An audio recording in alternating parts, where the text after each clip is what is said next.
bahwa dalam suatu negara modern perlu ada pengawasan, perlu ada transparansi dalam menjalankan kekuasaan. Kita faham sejarah umat manusia. Jika ada kekuasaan yang tidak diawasi, maka kekuasaan akan menjadi korup. Kekuasaan yang absolut akan menjadi korup secara absolut. Kita faham bahwa korupsi adalah masalah besar di bangsa kita. Perilaku korupsi ada di setiap eselon birokrasi kita. Ada di setiap institusi dan organisasi pemerintahan. Perilaku korup ada di BUMN kita. Ada di BUMD kita. Ini bukan fakta yang harus kita tutup-tutupi.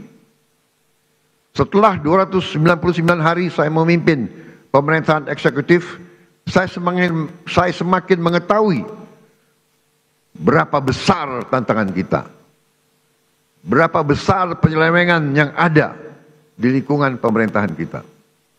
Hal ini tidak baik, tapi harus saya laporkan kepada para wakil-wakil rakyat Indonesia.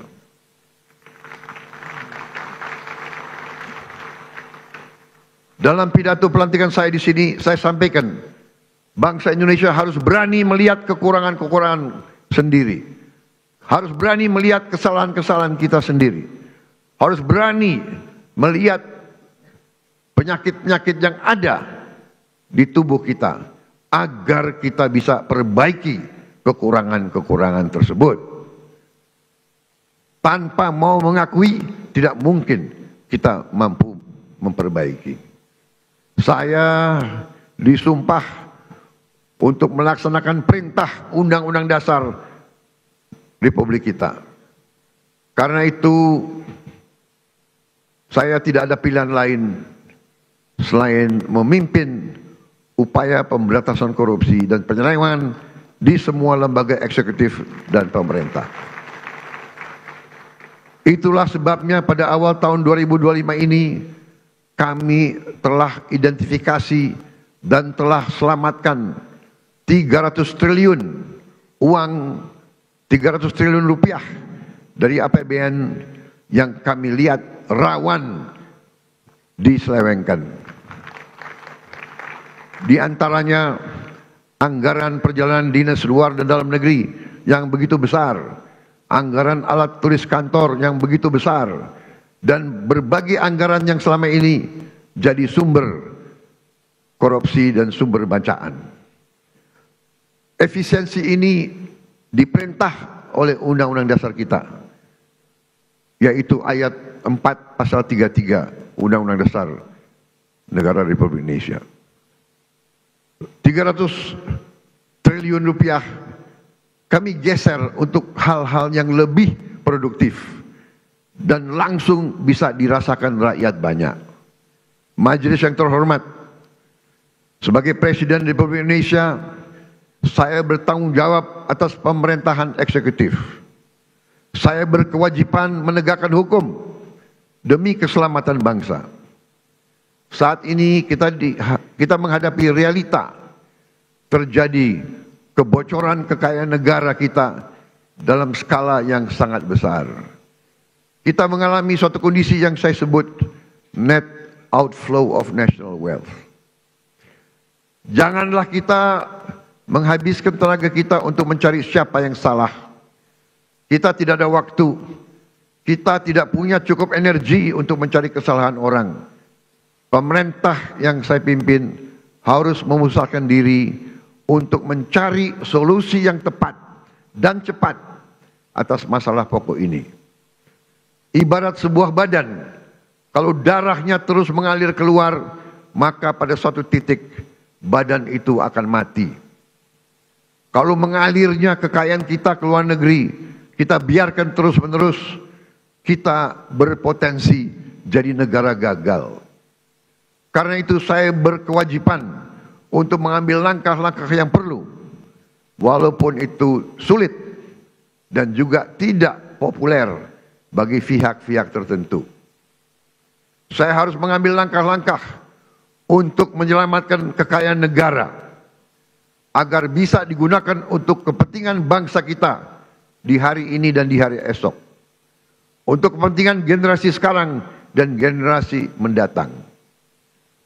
Terus terang saya katakan di sini di hadapan saudara-saudara sekalian, kalau kita konsekuen menjalankan apa yang telah dibuat oleh para pendiri bangsa kita, oleh Bung Karno, Bung Hatta, Bung Syahrir, Haji Agus Salim, tokoh-tokoh generasi 45, yaitu rancang bangun, blueprint negara, bagaimana negara harus dijalankan, yang semua sudah tertuang dalam Undang-Undang Dasar 1945.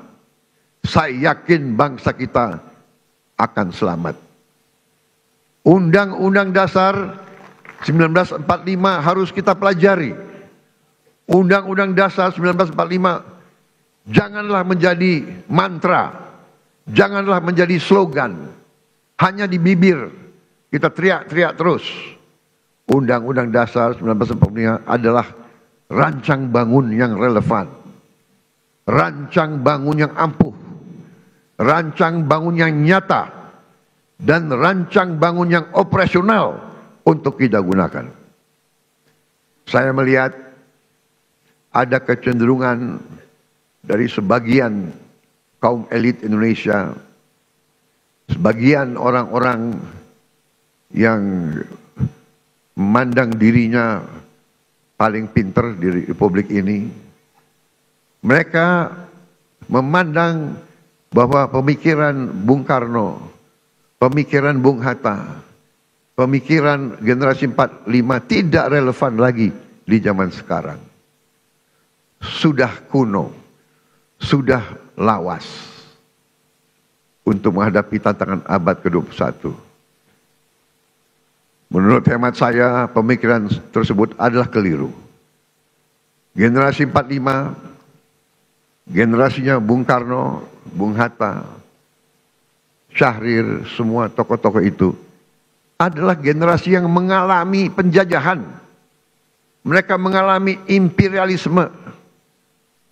Mereka sadar dan mereka merasakan, melihat bahwa kekayaan Indonesia diangkut ratusan tahun keluar dari Nusantara ini. Karena itu mereka menyusun rancang bangun. Mereka buat dokumen yang tidak terlalu panjang, tapi sangat eksplisit menjelaskan bagaimana kita harus laksanakan ekonomi kita dan demokrasi kita. Saya berkeyakinan apabila kita jalankan rancang bangun yang sudah dibuat oleh para pendahulu kita, kita akan jadi negara yang kuat. Saudara-saudara sekalian, kekuatan suatu negara terletak bagaimana negara itu bisa menguasai dan mengelola kekayaan. Karena itu kita harus berani koreksi apabila kita telah mengambil langkah yang keliru. Sungguh aneh negara dengan produksi kelapa sawit terbesar di dunia pernah mengalami kelangkaan minyak goreng. Ini aneh sekali. Tidak masuk di akal sehat. Dan ternyata memang itu ternyata adalah permainan manipulasi yang tadi sudah disinggung oleh Ketua DPR yang saya beri nama Serakah Nomex.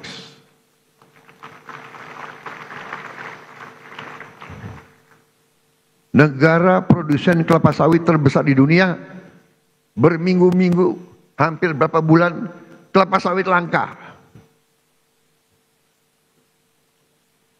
Saudara, juga sungguh aneh. Kita subsidi pupuk, subsidi alat pertanian, subsidi pestisida, subsidi irigasi, waduk. Kita subsidi beras, tapi harga pangan kadang-kadang tidak terjangkau oleh sebagian rakyat kita. Keanehan-keanehan ini bisa terjadi karena ada distorsi dalam sistem ekonomi kita. adalah penyimpangan. Bahwa sistem ekonomi yang diamanatkan oleh Undang-Undang Dasar 1945, terutama di pasal 33 ayat 1, 2, dan 3, telah kita abaikan. Seolah-olah ayat-ayat dalam pasal itu tidak relevan dalam kehidupan kita yang modern di abad ke-21 ini. Saudara-saudara sekalian, setelah saya pelajari secara mendalam, saya berkeyakinan Undang-Undang Dasar kita, terutama pasal-pasal yang saya sebut pasal-pasal pengaman, seperti pasal 33 ayat 1, 2, 3, dan 4, adalah benteng pertahanan ekonomi kita. Ayat 1, perekonomian disusun sebagai usaha bersama berdasar atas azas kekeluargaan. Azas kekeluargaan, bukan azas konglomerasi.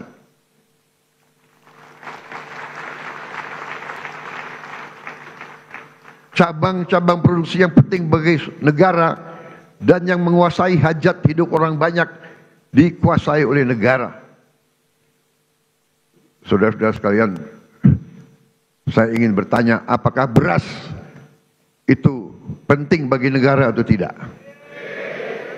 Menguasai atau tidak hajat hidup orang banyak?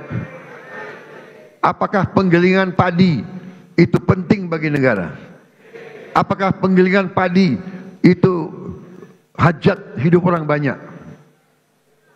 Tapi ada sementara, tidak semua, saya harus fair, ada sementara pengusaha-pengusaha yang justru memanfaatkan kekuatan mereka, kekuatan modal mereka untuk dominasi dan manipulasi kehidupan rakyat, dan ini tidak bisa kita terima. Ayat 3, bumi dan air dan kekayaan alam yang terkandung di dalamnya dikuasai oleh negara dan dipergunakan untuk sebesar-besar kemakmuran rakyat. Saudara-saudara, ayat 4, perekonomian nasional diselenggarakan berdasar atas demokrasi ekonomi dengan prinsip kebersamaan, efisiensi, berkeadilan. Jadi efisiensi ini perintah Undang-Undang Dasar. Tapi ada yang demo lawan efisiensi. Berwawasan lingkungan, kemandirian, serta dengan menjaga keseimbangan kemajuan dan kesatuan ekonomi nasional. Saudara-saudara, ketika kita tidak konsekuen menjalankan undang-undang dasar kita, terjadilah distorsi ekonomi. Terjadilah pemerataan ekonomi yang tidak cepat, di mana yang menikmati pertumbuhan ekonomi kita hanya segelintir orang saja. Terjadilah kondisi di mana pertumbuhan ekonomi rata-rata 5% selama 7 tahun terakhir tidak tercermin dalam kondisi nyata rakyat Indonesia. Masih terlalu banyak anak-anak yang kelaparan, petani dan nelayan yang kesulitan menjual hasil panennya, rakyat yang belum memiliki rumah layak huni, guru yang belum dihargai, serta keluarga yang tak sanggup berobat karena biaya atau karena tidak ada fasilitas kesehatan di daerahnya. Namun, ketika kita konsekuen menjalankan undang-undang dasar kita dalam 299 hari ini, alhamdulillah saya dapat melaporkan bahwa kita telah mencapai berbagai kemajuan yang cukup berarti. Di tengah konflik politik, konflik ekonomi secara global, perang dagang, perang tarif, ekonomi Indonesia masih berhasil tumbuh di atas 5%. Tumbuh dalam 5,12%. Dan para pakar yakin bahwa ini akan semakin meningkat di saat-saat yang akan mendatang. Di tengah dunia yang penuh gonjang-ganjing, Realisasi investasi kita semester pertama 2025 telah mencapai 942 triliun, naik 13,6% dari tahun lalu. Telah mencapai target